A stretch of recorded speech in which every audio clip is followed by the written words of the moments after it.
চাঁপাইনবাবগঞ্জ বাংলাদেশের উত্তর পশ্চিমাঞ্চলের রাজশাহী বিভাগে অবস্থিত একটি ঐতিহাসিক জেলা, যা সুস্বাদু আম উৎপাদনের জন্য দেশ জুড়ে আমের রাজধানী হিসেবে পরিচিত।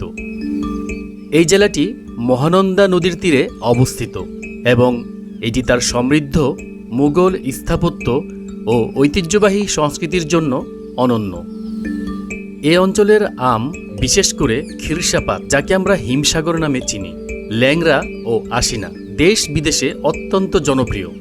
এখানকার কানসাট ও চাঁপাইনবাবগঞ্জ সদর এবং ভোলাহাট আম ফাউন্ডেশন আমবাজার মৌসুমের সময় আম বেচাকেনার প্রধান কেন্দ্র হিসেবে জমে ওঠে। মুঘল আমলের ঐতিহাসিক নানা স্থাপনার কারণে পর্যটকদের কাছে চাঁপাইনবাবগঞ্জ জেলা বেশ জনপ্রিয়। চাঁপাইনবাবগঞ্জ জেলার দর্শনীয় স্থানগুলোর মধ্যে রয়েছে ছোট সোনা মসজিদ, তাহখানা ও শাহ নিয়ামতুল্লাহ রহমতুল্লাহ আলাইহের মাজার শরীফ, সোনা মসজিদ স্থলবন্দর, কানসাট আমের বাজার এবং মুঘল আমলের বিভিন্ন স্থাপনাসহ আরও অনেক কিছু। আমার এবারের ভ্রমণ সিরিজ শুরু হচ্ছে মহানন্দা নদীর তীরে অবস্থিত আমের রাজধানী খ্যাত চাঁপাইনবাবগঞ্জ জেলায়।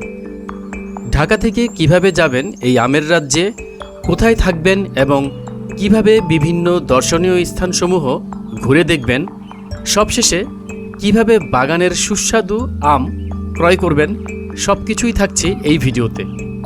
ইউটিউব চ্যানেল পলাশ ব্লগস বিডি সাবস্ক্রাইব করে এই ভ্রমণ সিরিজের সবগুলো পর্ব দেখার আমন্ত্রণ জানিয়ে আমার সাথে চলুন হারিয়ে যাই চাঁপাইনবাবগঞ্জ জেলার আমের রাজ্যে। ঢাকা থেকে সড়কপথে যমুনা সেতু ধরে চাঁপাইনবাবগঞ্জের দূরত্ব প্রায় ৩২০ কিলোমিটার। যেতে সময় লাগে প্রায় ৭ ঘন্টা। আমাদের যাত্রা শুরু হয় ঢাকার উত্তরা আজমপুর বাস কাউন্টার থেকে চাঁপাই এক্সপ্রেস এর মাধ্যমে। ঢাকা থেকে চাঁপাইনবাবগঞ্জ সদর পর্যন্ত রুটে দেশ ট্রাভেলস, ন্যাশনাল ট্রাভেলস, গ্রামীণ ট্রাভেলস, হানিফ এন্টারপ্রাইজ, শ্যামলী পরিবহন, চাঁপাই ট্রাভেলস, যমুনা ট্রাভেলস ও একতা ট্রাভেলস সহ বেশ কিছু বাস চলাচল করে। বাস ভেদে নন এসি বাসের ভাড়া ৮২০ টাকা থেকে ৮৫০ টাকা এবং এসি বিজনেস ক্লাস বাসের ভাড়া ১২০০ টাকা। আমরা যেহেতু ভোলাহাট উপজেলায় যাব, সেহেতু ঢাকা থেকে সরাসরি চাঁপাই এক্সপ্রেসের মাধ্যমে ভোলাহাট কলেজ মোড় পর্যন্ত যাই। সেক্ষেত্রে আমাদের জনপ্রতি ভাড়া পড়েছিল ৯৫০ টাকা। গাইস, এই মুহূর্তে আমি আছি রামারচর নাটোর রোড, সলঙ্গা, সিরাজগঞ্জ। এখানে হচ্ছে ২০ মিনিটের যাত্রা বিরতি। তো আমরা এখানে একটু বাস থেকে নামলাম, আর ভিতরে হচ্ছে যারা হালকা নাস্তা করতে চায় তাদের জন্য ব্যবস্থা আছে ভিতরে। একটু দেখিয়ে দিচ্ছি।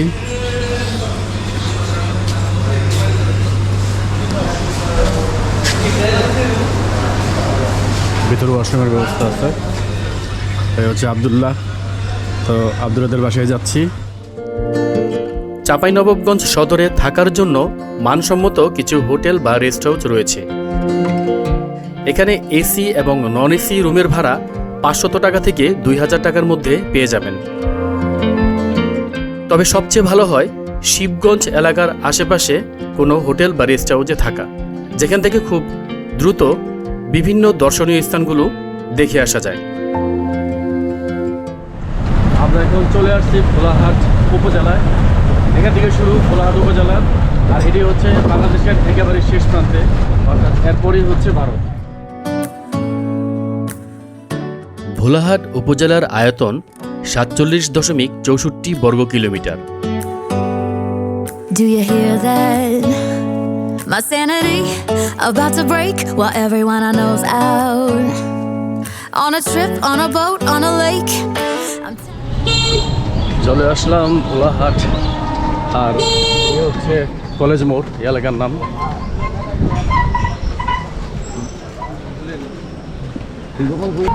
ভোলাহাট কলেজ মোড় থেকে আরও ৩ থেকে ৪ কিলো ভিতরে যাচ্ছি, সুরানপুরে যাচ্ছি আবদুল্লাহর বাসায়। এই হচ্ছে আমার কলিগ আবদুল্লাহ। তো এটা আসলে একেবারেই বাংলাদেশের শেষ প্রান্তে, অর্থাৎ এরপরেই হচ্ছে ভারত। যারা এটা আসছি আমার কলিগের বাসায়। তো চলেন আপনাদেরও দেখাই, যেহেতু আমি আসছি। আর এই এলাকাটাই হচ্ছে আমের ফলন সবচেয়ে বেশি হয়, প্রচুর আম বাগান এই এলাকার।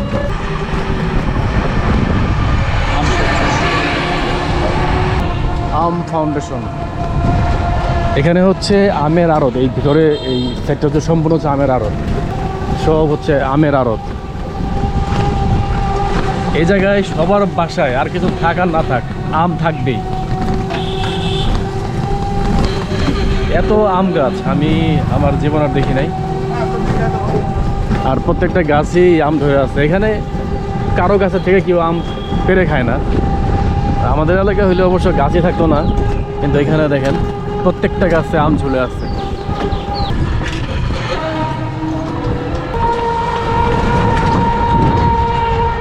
গাছ দেখতে পাচ্ছেন, এই হচ্ছে হাঁসের মাংস, এটা হাঁসের মাংস, ডিম, আর এটা হচ্ছে কালাই রুটি, চাঁপাইনবাবগঞ্জের ট্রেডিশনাল যে খাবার।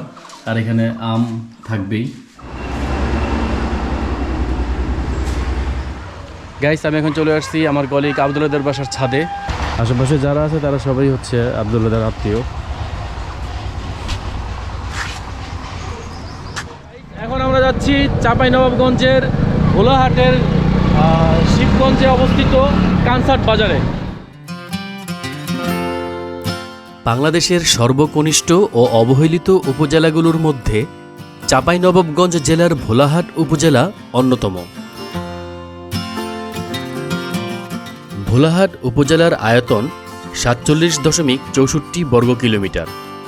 আম, রেশম, মাছ আর ধানে ধন্য ভোলাহাট উপজেলা দেশের শিল্প সংস্কৃতি অঙ্গনে গুরুত্বপূর্ণ ভূমিকা পালন করে থাকে। আমাদের ড্রাইভার হচ্ছে আব্দুল্লাহ, আর এটা হচ্ছে আব্দুল্লাহর এলাকা। আর আব্দুল্লাহর এলাকায় প্রচুর আম হয়, আশেপাশে দেখতে পাচ্ছেন প্রচুর আম গাছ। বর্তমানে আধুনিক বিজ্ঞানের যুগেও এই উপজেলার যোগাযোগ ব্যবস্থা সে ধরনের না থাকায় অনেকে এই জনপদকে চাঁপাইনবাবগঞ্জের বিচ্ছিন্ন দ্বীপ বলে থাকেন।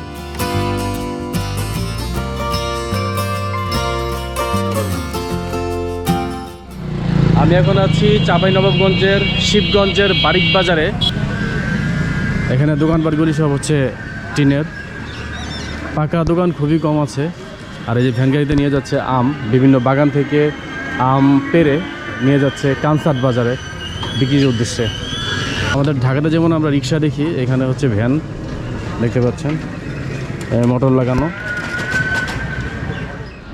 চা বিরতির পরে আমাদের যাত্রা আবার শুরু সোনা মসজিদের উদ্দেশ্যে, অর্থাৎ আমরা যাবো এখন বন্দরে। ব্রিটিশ আমলে 1823 সাল থেকে 1947 সাল পর্যন্ত এই ভোলাহাট তৎকালীন ভারতের মালদহ জেলার অধীনে ছিল। 1947 সালের দেশ ভাগের পর 5টি থানা বেরিয়ে এসে নবাবগঞ্জ মহকুমায় ও রাজশাহী জেলায় অন্তর্ভুক্ত হয়। এর মধ্যে ভোলাহাট অন্যতম। সোনা মসজিদ বিজিবি চেকপোস্ট দেখতে পাচ্ছেন, আর সামনে দেখতে পাচ্ছেন যে পাথর, এই পাথরগুলি সব হচ্ছে ইন্ডিয়া থেকে আনা। অনেক পাথর এখানে অনেক পাথর দেখা যাচ্ছে, প্রচুর পাথর আসে বাংলাদেশে ইন্ডিয়া থেকে।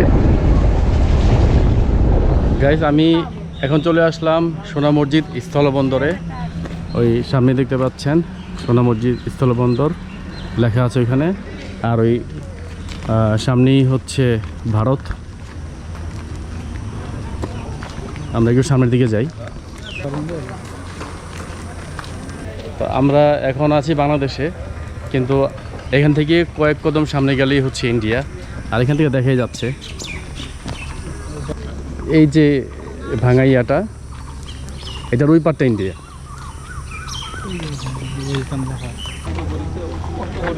এখানে অনেকেই আসছে এই বন্দরটি দেখার জন্য, অনেক দূর দূরান্ত থেকে আসছে, অনেকে ছবি টবি তুলছে। তো এখানে মূলত অ্যাকচুয়ালি আসা ঠিক না, তবে অনেকেই আসে, যারা ঘুরতে আসে তারা এখানে ছবি টবি তুলে। আর ওই সামনেই হচ্ছে ভারত, ওই যে বিজিবি বারবার আমাদেরকে নিষেধ করছে ওইদিকে যাওয়ার জন্য। এখানে লেখা আছে ওয়েলকাম টু বাংলাদেশ। গাইস, দেখছেন অনেক লোক আসছে এখানে, বিজিবি সদস্য বারবার নিষেধ করছে এখানে যাওয়ার জন্য, ভেতরে যাওয়ার জন্য। আর এখানে ছবি ভিডিও করা একেবারেই নিষেধ। উনি বারবার অনুরোধ করছে, তারপরও অনেকেই ভিডিও করতেছে, আমিও করতেছি। বিজিবি সদস্য চলে গেছে আর মানুষজন হাঁটতে হাঁটতে ওই সামনে চলে যায়, কিন্তু আসলে এই সাইনবোর্ডের ওই পাশে যাওয়াই নিষেধ। এদিকে নোম্যান্স ল্যান্ড এই জায়গাটা, মানে আপনার পর থেকে no man's land. Welcome to India, welcome to India ওই বরাবর, ওই বরাবর, কিন্তু নিরাপত্তার সাথে এখান থেকে যাওয়া নিষেধ। যাওয়া নিষেধ। এখানে দেখা যাচ্ছে ওই যে ছাতা, ওটার ওই পাশটা হচ্ছে ইন্ডিয়া। এটি হচ্ছে যুগ্ম কমিশনারের কার্যালয়, সোনা মসজিদ স্থল, কাস্টমস স্টেশন, সোনা মসজিদ স্থলবন্দর। সোনা মসজিদ স্থলবন্দর থেকে আমরা এখন ফিরে যাচ্ছি সোনা মসজিদের দিকে। আমরা এখন যাচ্ছি তোয়াখানা মসজিদে। সোনা মসজিদ স্থলবন্দর দেখে এখন আমরা যাচ্ছি চাঁপাইনবাবগঞ্জের দুটি ঐতিহাসিক স্থান তোহাখানা ও ছোট সোনা মসজিদ দেখার জন্য। আপনারা চাইলে সিএনজি কিংবা অটোরিকশা চড়েও এই স্থানগুলো ঘুরে আসতে পারবেন। আমরা এখন প্রবেশ করলাম তোয়াখানার রাস্তা দিয়ে, আর দুই পাশে আম গাছ। এই হচ্ছে তোহাখানা, এই ভিতরেই এখানে কিছু প্রাসাদের মতো দেখা যাচ্ছে। আর এটা হচ্ছে তোহাখানা নিয়ামতি আলিয়া মাদ্রাসা, স্থাপিত 1974 সালে। তা আমরা ভিতরে প্রবেশ করি।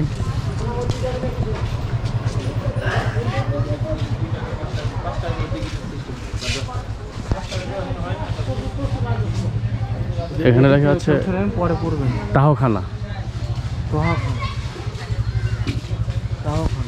ছোট সোনা মসজিদ। এটি হচ্ছে মুঘল আমলের একটি স্থাপনা, আর সামনে হচ্ছে মসজিদ।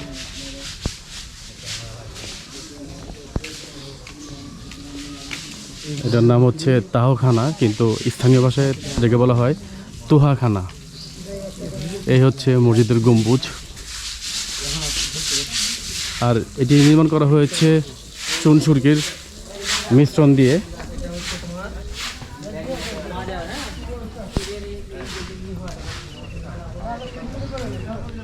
আর সামনে একটি পুকুর, বিশাল পুকুর দেখা যাচ্ছে। এই হচ্ছে স্থাপনাটি।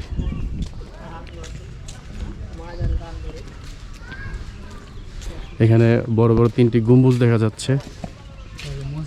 এটা হচ্ছে মসজিদ। এখানে হচ্ছে 3টি গম্বুজ বিশিষ্ট এই মসজিদটি। সেই কত আগের।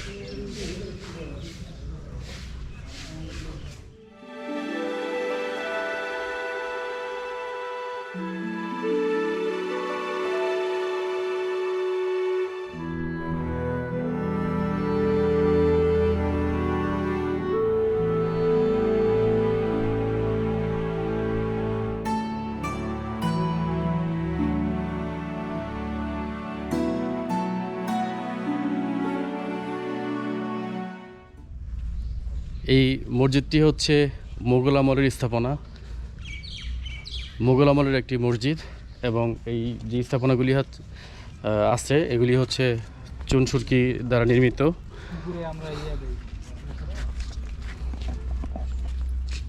কত বছরের পুরাতন।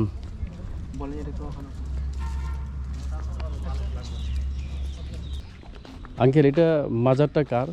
হযরত শাহ নিয়ামতুল্লাহ। হযরত শাহ নিয়ামতুল্লাহর মাজার। জি জি। আর এখানে যে কবরগুলি আছে এগুলি ওনার অনুসারীদের কবর হচ্ছে এখানে। আপনি রবিবারে দিন অফিসে আসেন। বাংলাদেশের অনেক জায়গা থেকেই লোকজন আসে এই মুঘল আমলের স্থাপনাটি দেখার জন্য। তারপরে কিছুদিন আগে একটা টিকটকে দেখলেন না, মডার্ন মনিটর ড্যান্স করেছে। আসসালামু আলাইকুম। এইটা যে জীবন হিস্ট্রি ওইটা যায় না, এটা হিস্ট্রি না?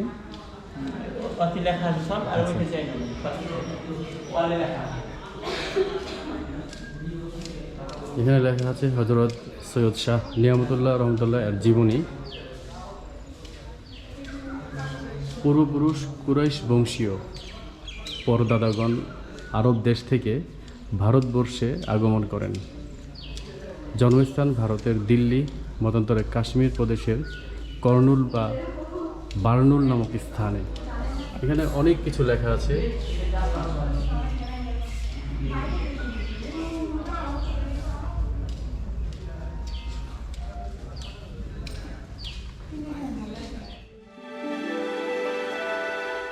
চাঁপাইনবাবগঞ্জ জেলার শিবগঞ্জ উপজেলার শাহবাজপুর ইউনিয়নের ফিরোজপুরে অবস্থিত ঐতিহ্যবাহী মোগল স্থাপত্য তাহখানা। মোগল সম্রাট শাহজাহানের পুত্র শাহ সুজা তার আধ্যাত্মিক গুরু হজরত শাহ নিয়ামতুল্লাহ রহমতুল্লাহ এর শীতকালীন বাসস্থান ও ইবাদতের জন্য ১৬৩৯ থেকে ১৬৫৮ সালের মধ্যে এই তিনতলা তাপ নিয়ন্ত্রিত প্রাসাদটি নির্মাণ করেন। তাহখানা অর্থ ঠান্ডা ভবন বা প্রাসাদ।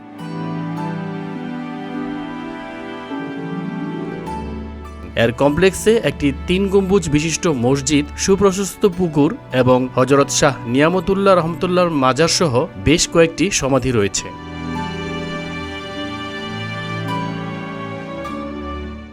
গাইজ, বের হয়ে যাচ্ছি তোয়াখানা থেকে।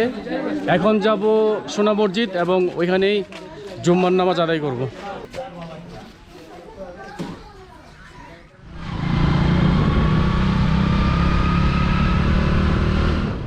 আমাদের ট্যুর গাইড আব্দুল্লাহ দুর্দান্ত গতিতে চাঁপাইনবাবগঞ্জের দর্শনীয় স্থানগুলি আমাদের ঘুরিয়ে ঘুরিয়ে দেখাচ্ছে।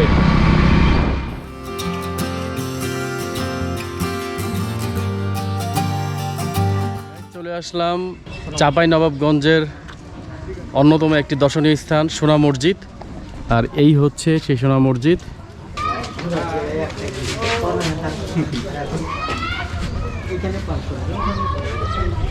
এই হচ্ছে সোনা মসজিদ। এই মসজিদের নাম আমি অনেক শুনেছি, ঐতিহাসিক ছোট সোনা মসজিদ। বীর মুক্তিযোদ্ধা মেজর নাজমুল হক, তো তাকে এখানে সমাধিত করা হয়েছে। আর পাশাপাশি আরেকজন হচ্ছে বীরশ্রেষ্ঠ শহীদ ক্যাপ্টেন মহিউদ্দিন জাহাঙ্গীর। 15 ডিসেম্বর শহীদ ক্যাপ্টেন মহিউদ্দিন জাহাঙ্গীরের মৃতদেহ ঐতিহাসিক সোনা মসজিদ প্রাঙ্গণে নিয়ে আসা হয় এবং এখানেই বীরশ্রেষ্ঠ শহীদ ক্যাপ্টেন মহিউদ্দিন জাহাঙ্গীরের সমাধি ভিতরে দেখতে পাচ্ছেন। তো আমরা এখানে আজকে জুম্মার নামাজ আদায় করব। আব্দুল্লাহ, আমরা এখানে জুম্মার নামাজ আদায় করবো নাকি? থাকতে হবে তাহলে অনেকক্ষণ থাকতে হবে। কানসার বাজার চলে যাই। তো ওইখানে ওইখানে মসজিদ আছে। আমের বাজারে যাবো এখন, কানসার বাজার। তাহলে আমরা এখন চলে যাই সরাসরি কানসার বাজার, কারণ এখনও নামাজের অনেক সময় বাকি আছে। তো ওইখানে গিয়ে আমরা নামাজটা আদায় করি। আর এই হচ্ছে সোনা মসজিদ।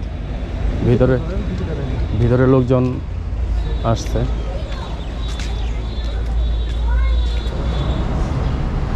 এটা গম্বুজের সংখ্যা কয়টা?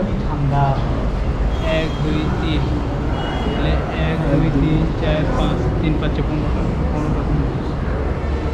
15 মাঝখানে একটা নাকি? না,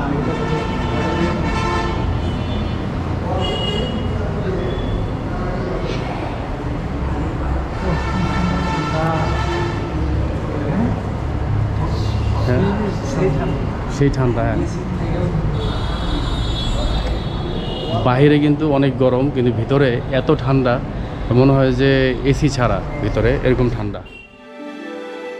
বাংলাদেশের চাঁপাইনবাবগঞ্জ জেলার শিবগঞ্জ উপজেলায় অবস্থিত ছোট সোনা মসজিদ সুলতানি আমলের স্থাপত্যের এক অনন্য নিদর্শন। 1493 থেকে 1519 সালের মধ্যে সুলতান আলাউদ্দিন হোসেন শাহের শাসনামলে 1494 থেকে 1519 খ্রিস্টাব্দে ওয়ালি মোহাম্মদ আলী নামে এক ব্যক্তি এই ছোট সোনা মসজিদ নির্মাণ করেছিলেন। এর 15টি গম্বুজ একসময় সোনা দিয়ে মোড়ানো ছিল, যার কারণে এর নাম ছোট সোনা মসজিদ। এটা হচ্ছে চুনসুরকি, সেই মোগল আমলের। এগুলি হচ্ছে মোগল আমলে যখন বিল্ডিং বা স্থাপনা করতো তখন চুনসুরকি দিয়ে ঢালাই করা হতো, সিমেন্ট ছিল না তখন। সোনা মসজিদের সামনেই হচ্ছে এই পাশে বীরশ্রেষ্ঠ captain Mohiuddin Jahangir degree college, স্থাপিত হয়েছে 1995 সালে। সামনে একটি সমাধিস্থল আছে। এখানে অনেক শোপিস, ক্যালেন্ডার, কাঠের তৈরি বিভিন্ন লেখা অনেক কিছুই পাওয়া যায়। এখানে অনেক কিছু দেখা যাচ্ছে, অনেক শোপিস, খেলনা, মেয়েদের অনেক কিছু পাওয়া যায় এখানে।